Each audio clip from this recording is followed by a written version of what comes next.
Hello and welcome back to my channel. അപ്പോൾ ഇന്നത്തെ വീഡിയോയിൽ നമ്മൾ കാണാൻ പോകുന്നത് തിങ്കൾ മുതൽ വെള്ളി വരെ ഞാൻ എൻ്റെ വീട്ടിലുണ്ടാക്കിയ ലഞ്ച് റെസിപ്പീസാണ്. ഇതിലുള്ള മിക്ക റെസിപ്പീസും ഞാൻ ഓൾറെഡി വീഡിയോ ചെയ്തതുകൊണ്ട് അതിൻ്റെ ലിങ്ക് ഞാൻ ഡിസ്ക്രിപ്ഷൻ ബോക്സിൽ കൊടുത്തിട്ടുണ്ട്. അപ്പോൾ നമുക്ക് ആദ്യം തിങ്കളാഴ്ച തുടങ്ങാം. തിങ്കളാഴ്ച ഞാൻ ഉണ്ടാക്കിയത് തക്കാളി വറുത്തരച്ച കറി, പരിപ്പും ചീരയും കൂടെ ഒരു കറി, പപ്പടത്തോരൻ,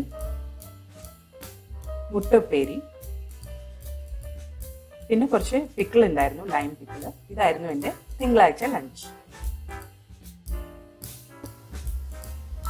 ചൊവ്വാഴ്ചത്തെ ലഞ്ചിന് ഞാൻ കുറച്ച് വെറൈറ്റി റെസിപ്പിയാണ് ട്രൈ ഔട്ട് ചെയ്തത്. അപ്പോൾ ഞാനൊരു വെജിറ്റബിൾ ബിരിയാണി ഉണ്ടാക്കി. ബ്രെഡ് കഷ്ണമൊക്കെ വറുത്തിട്ടിട്ട് വളരെ ടേസ്റ്റി ആയ ഒരു ബിരിയാണി. അതിൻ്റെ ഒപ്പം ഒരു ബിരിയാണി ചട്നി, സാലഡുമാണ് ഞാൻ സെർവ് ചെയ്തത്.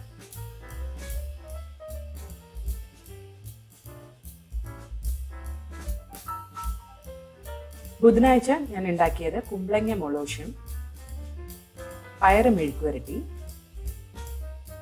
ഉപ്പുമാങ്ങ ചമ്മന്തി, പിന്നെ അതിൻ്റെ ഒപ്പം കൊണ്ടാട്ടം, പപ്പടം, കുറച്ച് അച്ചാറ്. ഇത്രയായിരുന്നു എൻ്റെ ബുധനാഴ്ചത്തെ ലഞ്ച് റെസിപ്പീസ്.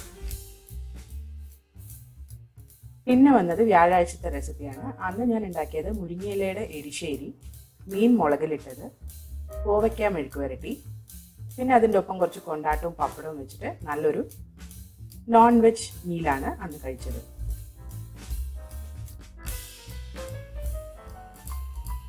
വെള്ളിയാഴ്ചത്തെ മെനുവിന് ഞാൻ ഉണ്ടാക്കിയത് മുരിങ്ങക്കായും തക്കാളിയും ഉപയോഗിച്ചിട്ടുള്ള ഒരു കറിയാണ്, പരിപ്പ് കൂട്ടിയിട്ടുള്ള ഒരു കറി, പിന്നെ കോളിഫ്ലവറും ഉരുളക്കിഴങ്ങും മെഴുക്കുവരട്ടി, ക്യാബേജ് തോരൻ, മാങ്ങാപ്പെരക്ക്, അതിൻ്റെ ഒപ്പം കുറച്ച് അച്ചാറും പപ്പടും. അപ്പോൾ ഇതേപോലത്തെ നിറയെ കേരള ലഞ്ച് മെനു റെസിപ്പീസ് എൻ്റെ ചാനലിലുണ്ട്. അപ്പോൾ നിങ്ങളത് ദയവായി കണ്ട് സബ്സ്ക്രൈബ് ചെയ്ത് ബെൽ ബട്ടൺ ക്ലിക്ക് ചെയ്യുക, ലൈക്ക് ഷെയർ കമൻറ്റ് ചെയ്യാനും മറക്കരുത്. അടുത്ത പ്രാവശ്യം ഒരു പുതിയ വീഡിയോയുമായി വരുന്നവരെ ബൈ.